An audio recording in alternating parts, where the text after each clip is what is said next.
আচ্ছা, আমরা জান্নাতে যাওয়ার আশা করব না করব না? সকলে করবো, জোরে বলুন ইনশাআল্লাহ। আমি বলি, শুনেলেন, মানুষ দুনিয়াতে এক ফোঁটা পাপ করতো না, মানুষ মসজিদ থেকে বার হতো না, আল্লাহর ইবাদত ছাড়তো না, যদি তারা বুঝতো যে জান্নাতে তাদেরকে কত দামি উপহার দেওয়া হবে। দেখুন, যখন আমাদের বাবরা বলে যে তোমার লেগে একটা মেয়ে দেখেছি, বলে না মেয়ে দেখতে যায় না বাপ ছেলের জন্য, দেখে এসছে, বেটাকে বললে মেয়ে দেখেছি, পরের সপ্তাহে তুমি যাবে, তখন এই ছেলেটার মনে লাড্ডু ফুটে না ফুটে না? সে খালি দিন গুনে, কবে ডেট হয়েছে, শনিবার, আজকে কি বার গেল, মঙ্গল, বুধ, বৃহস্পতি, শুক্র, শনি, অনেক দেরি। ঘড়ির কাঁটা দেখে, তারিখ দেখে, কবে আমি আমার অর্ধাঙ্গিনী যে হবে, যে আমার বিবি হবে, দেখতে যাব। তার মনেতে লাড্ডু ফুটে। শুনেলেন, হে মুমিন ব্যক্তি, তোমরা রেডি হও, আমরা আল্লাহকে কেউ দেখতে পাইনি, জান্নাতীদের জন্য সবথেকে দামি উপহার হবে আল্লাহর দিদার। জোরে বলুন সুবহানাল্লাহ। জান্নাতীদের সবথেকে দামি উপহার আল্লাহর দিদার হবে, জান্নাতীদিকে আল্লাহ দিদার করাবেন। জোরে বলুন সুবহানাল্লাহ। আমার ভাই, এই আশায় আপনি জীবনে নামাজ ছাড়বেন না, পাপ কাজ করবেন না। চলুন, 1 নম্বর, আল্লাহর উপরে বিশ্বাস। আমরা কেউ আল্লাহকে দেখেছি? দেখিনি। আমরা কেউ নবীজিকে দেখেছি? কিন্তু নবীজির জন্য আমাদের জান কুরবান, কুরবান না কুরবান নয়, আল্লাহর জন্য আমাদের জান কুরবান অবশ্যই। তার নমুনা আমরা দেখে নিয়েছি যে আল্লাহকে গালি দিলে মুসলমানের রক্ত কতটা ফুটতে পারে। রসুলকে গালি দিলে গোটা পৃথিবী উত্তাল হয়েছে নূপুর সারবার জন্য, খালি আল্লাহর নবীকে গালি দেওয়ার কারণে গোটা পৃথিবীর মুসলমানরা প্রতিবাদ করেছে। এটা হচ্ছে রসুলের মাহাব্বত, আল্লাহর মাহাব্বত। আর আল্লাহ কোরআনে এই শব্দটাই বলেছেন, আমাকে না দেখে বিশ্বাস করার নাম হচ্ছে ঈমান। আল্লাহকে দেখার প্রয়োজন নাই, না দেখে বিশ্বাসের নামই হচ্ছে ঈমান। চলুন এরপরেরটা, আল্লাযীনা ইউমিনুনা বিল গায়ব ওয়া ইউকিমুনাস সালাহ, এটা দ্বিতীয় নম্বর। তারা যেন নামাজ না ছাড়ে, তারা যেন পাঞ্জেগানা নামাজ আদায় করে। সবাই 5 ওয়াক্তের নামাজি হবে, জোরে বলুন ইনশাআল্লাহ। এখন দুঃখটা হচ্ছে আমাদের দেশে 3টে কোয়ালিটির মুসল্লি আছে। ঈদ বকরা ঈদের একটা, সে মাল কটা জীবনে নামাজ পড়ে না, খালি ঈদ বকরা ঈদ পড়ে। আর একটা হচ্ছে জুম্মার নামাজি, আর একটা 5 ওয়াক্তের নামাজি। এই 5 ওয়াক্তের নামাজিতে কিছু ভেজাল আছে, আর জুম্মার মাল কাটা তো ভেজাল বটেই। কথাটা বুঝতে পারেননি? আর ঈদ বকরা ঈদ ওরা না পড়লেও যা, পড়লেও তাই। কথাটা বুঝতে পারেননি? কেন? আমাদের দেশে ঈদের দিনে লাপাই কারা বেশি? ইমামরা জানে কারা বেশি লাপায়? যারা জীবনে নামাজ পড়ে না তারা। শেষকালে আসবে, শ্বশুর দিয়েছে একটা তোয়ালি গলায় লাগিয়ে, হুজুর নিয়তটা বলে দিবেন। নিয়ত নিয়ে কি করবি? দরুদ শরীফ জানে না, সানা জানে না, আত্তাহিয়াতু জানে না, তাসবিহ জানে না, ও খালি নিয়ত নিয়ে মারামারি করবে। আল্লাহ মাফ করুন। আমি যেখানে নামাজ পড়াই 15-20টা গ্রাম পড়ে, একজন এসে বলছে হুজুর নিয়ত বলে দিবেন। আমি বললাম, এই সানাটা জানো? ওই জানি না। দরুদ শরীফ আমি, তুই গিয়ে বস, তোর এমনি হবে না, তুই খালি মাথা ঠুকে দে ঘর যা। বলে কেন হুজুর?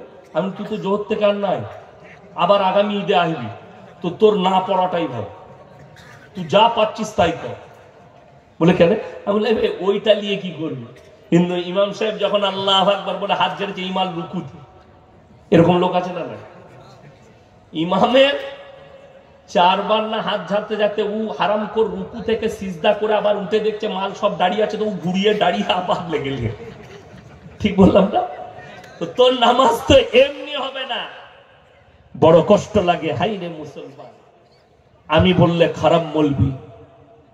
আজকে জানেন, আমি আমার এলাকার কথা বলছি, মুসলমান এই বাংলাদেশে দেখেননি একটা চাচা গত বছরে মসজিদের ভেতরে ঢুকে মুখে দাঁড়িয়ে আছে, এরকম বয়স্ক চাচা হবে, সে ঢুকে দোয়া করছে, আল্লাহ গো একটা লটারির এক ঘর টিকিট কেটেছি আল্লাহ, 1 কোটি ফেলি দিও, জীবনে আর তোমার ঘর থেকে বেরোবে না। বুঝতে পারছেন এ কত বড় হারাম তো?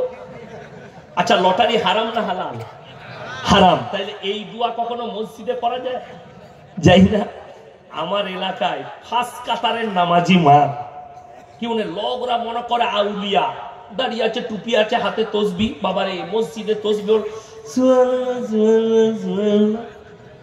কিন্তু সে লুকিয়ে লটারি কাটে। আর এই আমাদের দেশের লোক লুঙ্গি পরে না, এই আমি লুঙ্গি বাংলাদেশের লুঙ্গি পরে এসছি, তো কোঁচড়ে গুঁজেছে লটারির টিকিটটা, নামাজে দাঁড়াইছে, একটু টান খেয়েছে, মালটা ছেড়ে পড়ে গেছে। তার পেছনে যে ছিল সেও লটারিওয়ালা, সে সিজদায় গিয়ে দেখছে আল্লাহ বরকত লেগেছে, মালটা ভরে গেছে। মেলা শেষ নাই। ই নামাজ পড়ে আসরের পরে আর পর টিকিটের দোকানে গিয়ে মালটা খুঁজছে, মালটা নাই। সে অন্য দোকানে মিলিয়ে দেখেছে 10,000 পড়ে গেছে। ই তখন মোগরবের সময় খোঁজ নিলে, আসরের নামাজ আমার পেছনে কে ছিল বল? বললে অমুক। তাকে বলে ভাই লটারিটা কোথায় বল? সবাই জেনে গেল দুটোই লটারিওয়ালা মাল, দুটোই ফার্স্ট খাতারের মাল। বড় কষ্ট লাগে আল্লাহর কসম। তুমি যখন ওই জন্য আমাদের অনেক ভাই অনেক মা বোন বলে আমরা নামাজে দাঁড়াই, নামাজে মনোযোগ থাকে না, বলে না।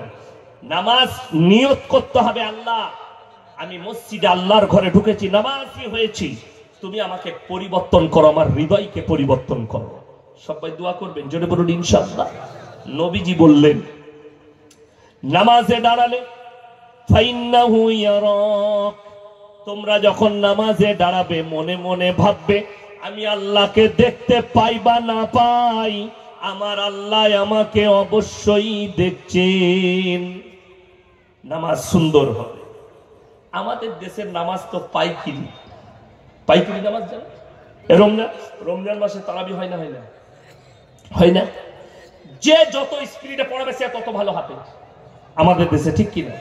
যদি একটু সোলো পড়ি দেয় কি হাফেজ আন দিবে, স্পিড নাই যে। আল্লাহ এমন পড়বে যেন ফেরেশতারাও খুঁজে না পায় মাল পড়ছে কোথায়। আল্লাহু আকবার, আলহামদুলিল্লাহ মালিক এরা বলছে ফুটিয়ে দিলে যা হাতাই হাফে, তুই কবরে যা, তোকে ফাটাবে আগে। আপনারা বলুন আলহামদুলিল্লাহি রাব্বিল আলামিন আর রহমানির রহিম মালিকি ইয়াউমিদ্দিন ইয়াকা না'বুদু ওয়া ইয়াকা নাস্তাঈন ইহদিনাস সিরাতাল মুস্তাকিম সিরাতাল লাযীনা আন'আমতা আলাইহিম গায়রিল মাগযুবি আলাইহিম ওয়ালাদ-দাল্লিন। বুঝতে পারলেন না? সূরা ফাতিহা পড়লাম। আচ্ছা আগে যেটা পড়লাম ওটা বুঝতে পারলেন? ও ফেরেশতা খুঁজে পাবে না, আপনারা তো অনেক দূরের কথা। আমাদের দেশের নামাজ পাইকিরি, আজানও পাইকিরি। আজান পাইকিরি নাই? হ্যাঁ আজান পাইকিরি। চাচা মুয়াজ্জিন রাখবে না, ইমাম রেখেছে 10,000, বললে মুয়াজ্জিনও তো 5,000 লাগবে, ওয়া রেখে কি করবি? পাড়ার চাচা আছে, ও কি রেখে দে পেটে ভাতে, চাচা তুমি খালি খেয়েও আর আজান দিও। যে চাচা এমন আজান দিয়েছে ওই তো পেটে ভাতে মুয়াজ্জিন যদি হয় গায়ে আর ফেরেশতা থাকবে না। চাচা আজান দিচ্ছে ফজরের সময়, আল্লাহু আকবার, আল্লাহ বুঝে করবে, ও ছাড়ছে না, করেই যাচ্ছে। হ্যাঁ নাউজুবিল্লাহ। তুমি পয়সা বাঁচাবার জন্য পেটে ভাতে জামাই খুঁজলে তার গ্রামে গিয়ে 10 বার খোঁজ নিবে জামাইটা কি করে, এই ছেলেটা ভালো না খারাপ। তুমি বিটির বিয়ে দিলে 5 বার ছেলেটাকে যাচো। তুমি একটা ইমাম রাখবে আর একটা মুয়াজ্জিন রাখবে, 5 বার যাচবে না আলেমটা কেমন, চরিত্র কেমন। মুয়াজ্জিন যাকে রাখছি তার আজানটা সহি আছে কিনা, ইমাম যে নামাজ পড়াবে তার কোরআন শুদ্ধ আছে কিনা। কষ্টটা ওই জায়গায়। ফজরের সময় আজান দিচ্ছে চাচা, আসসালাতু খায়রুন মিনান নার। যার নাম খয়রুন সে বলছে হ্যালো আমাকে কে ডাকছে, সে উঠে পড়েছে। আল্লাহু আকবার। মাদ্রাসার তালিব ইলমকে দাঁড় করান, আজান দিতে বলুন, আল্লাহু আকবার, আল্লাহু আকবার। ফজরের সময় আসসালাতু খায়রুম মিনান নাওম, আজানটা লাগলো না লাগলো না? আজান মনে হচ্ছে। আশহাদু আল্লা ইলাহা ইল্লাল্লাহ। আচ্ছা আচ্ছা, আজান দিয়েছে আশহাদু আল্লা ইলাহা ইল্লাল্লাহ। নাউজুবিল্লাহ। আজানের সব গোষ্ঠী সুষ্টি পুজো করে রেখে দিল। কেন? এই পেটে ভাতে রেখেছে। আপনি পাই কি? রমজান মাসে নামাজ পড়ছেন, কোরআন শোনাবো। আমি মজাক করতে আসিনি, আপনাদেরকে কোরআন হাদিসের কথা বলছি। অনেক জনের মনে হবে যে চাচাকে মনে হয় ইনসিলেট করছে। না, আমি তোমাকে ইনসিলেট করছি। তুমি জলসা করো 1 লাখ টাকা খরচ করে, আর 10,000 দিয়ে মুয়াজ্জিন রাখবে না, এরকম জলসা করার থেকে না করা ভালো। তুমি ইমামকে 5,000-এর বেশি বেতন দিতে পারো না, আর 50,000, 1.5 লাখ, 2 লাখ খরচ করে জলসা করো। এরকম জলসা করার থেকে না করা অনেক ভালো।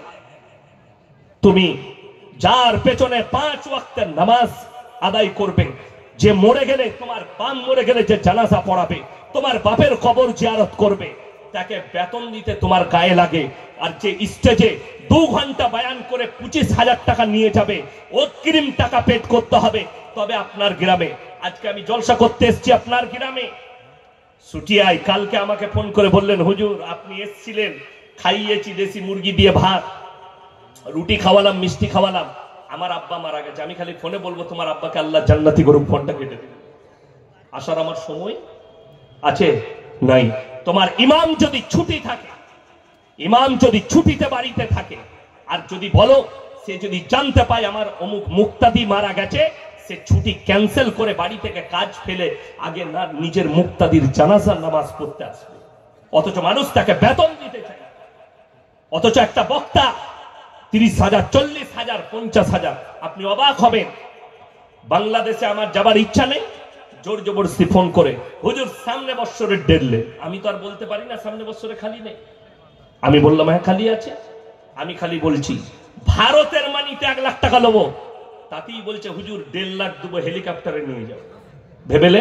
অথচ তাদেরকে জিজ্ঞেস করো, তারা তাদের ইমামকে 20,000 বেতন দিতে তাদের দ্বিধাবোধ হয়, 10,000 বেতন দিতে দ্বিধাবোধ হয়। অথচ লাখ লাখ টাকা খরচ করে জলসা করছে, ইমামকে বেতন দেয়। যদি একটা জলসায় 2.5 লাখ খরচ হয়, আর ইমাম যদি বেচারা জুম্মার দিনে দাঁড়িয়ে বলে যে ভাই সকল গ্রামবাসী, আমি অনেক দিন আছি, আমার 6,000 টাকায় একটু সংসারে অসুবিধা হচ্ছে, ওটা যদি 1,000 বাড়িয়ে দেন, হারামখোররা মিটিং করবে, যাকে তাড়িয়ে দে 5,000 ইমাম পাবি। ঠিক বললাম না ভুল বললাম? অথচ দুঃখ লাগে, বেদনা লাগে। আমি একজন বক্তা হয়ে বলছি, আমি এমন একজন বক্তা, আমাকে দাওয়াত দিবার দরকার নেই, কিন্তু যদি দাওয়াত দাও, আমার কথা গায়ে লাগার মতো কথা তুমি যদি আমল করো, তোমার ভবিষ্যৎ উজ্জ্বল হবে। আর তুমি যদি মনে করো খালি মজ আর মস্তি করব, তাহলে নিয়ে এসো, নাটক করার বক্তা গাদা আছে, নাটক শোনাবে আপনাকে, বাদদাদর গল্প শোনাবে, নিয়ে এসো তাদেরকে দাওয়াত দিয়ে। তুমি খালি পীরের গল্প আর অমুকের গল্প শুনবে, একটাও তারবিয়াতি কথা শুনবে না, যার দ্বারা কওমের কোনো উন্নতি হবে। আজকে বড় কষ্ট লাগে। আপনার মাদ্রাসার প্রতি অনীহা এলো কি করে? আজকে অনেক এলাকায়, নদিয়া ডিস্ট্রিক্টে বহু মাদ্রাসা আছে না নাই? আছে। আপনি অভিযোগ করছেন মাদ্রাসায় ছাত্র নাই কেন, মাদ্রাসায় ছেলে কই? আমি তোমাকে জিজ্ঞেস করছি তোমার ছেলেটা কই? বলছে হুজুর আমার ছেলে তো আলামিনে পড়ে। হারাম কর, তুই নিজে দিই না, তো আমাকে কি করে জিজ্ঞেস করছিস ছেলে নাই কেন? কথাটা বুঝতে পেরেছেন? আর তোমারও দোষ নেই, দোষ হচ্ছে কওমের। সে জানে আমার ছেলেকে মৌলবি করলে ওই 6,000, 7,000 বেতন পেতে হবে, পেট ভালো করে চলবে না, তাই ছেলেটাকে ডাক্তার করি, মাস্টার করি, ইঞ্জিনিয়ার করি, 70,000, 80,000 বেতন পায়। আমাকে এক জায়গায় প্রশ্ন দিয়েছে মুর্শিদাবাদ, যে বক্তারা রেট করে পয়সা নিচ্ছে, কোরআনে হাদিসে কোথায় লেখা আছে যে পয়সা নিয়ে জলসা করতে হবে? 1 মিনিটের লেগে বললাম কোরআনে হাদিসে কোথাও লেখা নেই। তোমাকে আমি উত্তর দিচ্ছি, তুমি তোমার স্কুলের মাস্টারকে জিজ্ঞেস করেছো যে 4 ঘন্টা পড়িয়ে 90,000 টাকা মাসে বেতন কোথায় লেখা আছে হাদিস কোরআনে? কথা বলছেন না? আপনার মুখে কুলু পেটে যাবে। আপনি ডাক্তারকে বলতে পেরেছেন, আপনি ডাক্তারি শিখে সেবা করছেন, কি করতে আপনি একটা রোগীর 1,000 টাকা করে লিখছেন, ফিস লিখছে 1,000 টাকা, ওষুধ লেখে, ওষুধে ডাক্তার কমিশন পায়, তোমাদের কিচ্ছু জানা নাই। সব সকল জানে তোমার মুখে কুলু পেটে থাকে। আর মৌলবি যদি দাঁড়িয়ে বলে আমার 1000 টাকা বেতন বাড়াও, তখন তোমার একজন মতোয়াল্লি সাহেব মসজিদে ঢুকেছে জুম্মার দিনে, এসে বলছে ইমাম সাহেব বেচারা জুম্মার দিনে গোসল টোসল করে আতর লাগিয়ে বসে আছে, মেম্বারে যাবে, ঢুকে বলছে হুজুর আপনার কাছে এলাম, কি ব্যাপার? জুম্মার পরে একটু দোয়া করে দিবেন, আমার ছেলেটা কলকাতায় ইন্টারভিউ দিতে গেছে, যেন ভালো চাকরি পেয়ে যায়।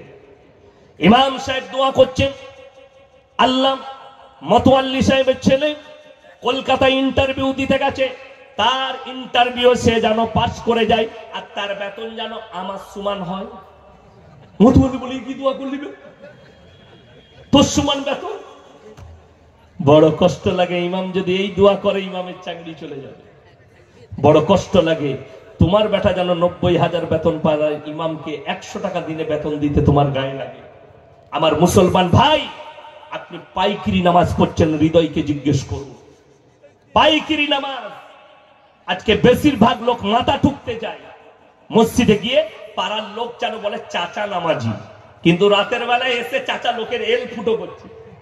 ফজরের সময় হালা 3টের সময় উঠে চলে গেছে, লোকের ভুঁয়ের ধান, জমির ধান নিজের জমিতে রেখে দিয়েছে, দিয়ে এসে মসজিদের তাহাজ্জুদের নিয়ত দিয়েছে। ফেরেশতারা বলছে হাতটা ছাড়, যে ধানটা ওপারে করবা, তারপরে এসে বাঁধবা। আরে অবাক হবে, ফাঁস কাতারে নামাজ পড়ে, মাকে খুব ভালোবাসে। আমার আগে জয়নাল ভাই বলছিলেন না মায়ের মহব্বতের কথা, মাকে এত মহব্বত করে। মাকে বলছে মায়ের খুব শরীর খারাপ, কোথায় যাবি? বলে কৃষ্ণনগরে মাকে ডাক্তার দেখাতে নিয়ে যাব। মা অসুস্থ, গিয়ে কৃষ্ণনগরের রেজিস্ট্রি অফিসে গিয়ে টিপ দিয়ে মায়ের মালগুলো সব তার। মেজো ভাই জানে না, বড় ভাই জানে না, ও তো নামাজি। এই দুটো ভাই মনে করছে আমার ভাইয়ের মতো ইমানদার কেউ নাই। মা তারপরে মারা গেছে, দুটো ভাই এসে বলছে ভাই মা তো মারা গেল, এরপরে জমি সম্পত্তি ভাগ করো। ভাগ করো কি? সব তো আমার। তোর কি করে হলো? মা লিখে দিয়েছে ওই যে তাহাজ্জুদ, গোলমাল, চোর, ধোঁকাবাজি, প্রতারণা। এইরকম 100টা নামাজি কিয়ামতের দিনে ধরা পড়বে, সমাজকে ধোঁকা দিয়েছে, প্রতারণা করেছে। কোরআন খুলুন, আমার আল্লাহ কোরআনে বললেন 18 পারা 1ম পৃষ্ঠা 1ম আয়াত, কাযাবলাহাল মুমিনুন, হে আমার নবী প্রকৃত মুমিন কারা? তাদের 1 নম্বর আখলাক, আল্লাযীনা হুম ফি সালাতিহিম খাশিউন, তারা যখন নামাজ পড়বে খুশু খুজুর সঙ্গে তারা যেন নামাজ আদায় করে, ধীর স্থিরতার সঙ্গে। 5 মিনিটের নামাজে 10 মিনিট খরচ করুন। আমাদের কিছু লোক আছে বাজারে দোকান, মসজিদে ঠিক ঢুকে যখন ইকামত শুরু হয়, ঠিক বললাম না? আল্লাহু আকবার আল্লাহু আকবার শুরু হয়ে গেছে, তাড়াতাড়ি দোকানের শাটারটা ফেলিয়ে আল্লাহ ঢুকে, আর মনে পড়ছে না দোকানের ক্যাশ বাস্কতে চাবি লাগাইছি না। অনেকদিন আবার টাকা গুনছে, আজকে